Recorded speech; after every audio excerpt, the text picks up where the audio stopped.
सर्वांना क्रांतिकारी जय लवजी. मित्रांनो, आरक्षण उपवर्गीकरण या विषयावरती सगळ्यात मोठा फायदा जर कोणाला झाला असेल तर तो ज्या संघटना बंद पडलेल्या होत्या, ज्या संघटना अलिप्त होत्या, अशा संघटनांना खूप मोठा फायदा झालेला आहे.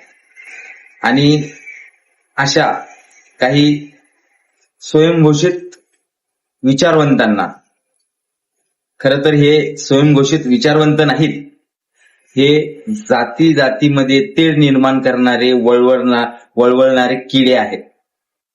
आणि खरं तर यांना आरक्षण उपवर्गीकरणाच्या अगोदर त्यांच्या गावात गल्लीत त्यांना कोणी ओळखत नव्हतं.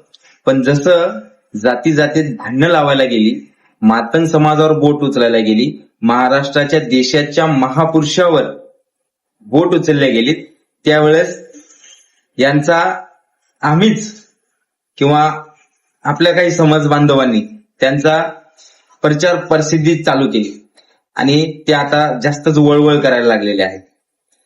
तर तुम्ही जास्त वळवळ करू नका. आपण म्हणतो सरड्याची धाव कुपापर्यंत, तसे तुम्ही आहात.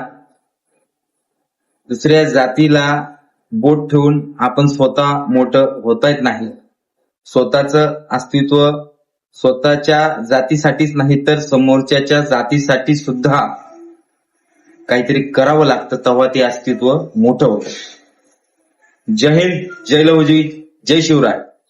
क्रांतिकारी जय भीम.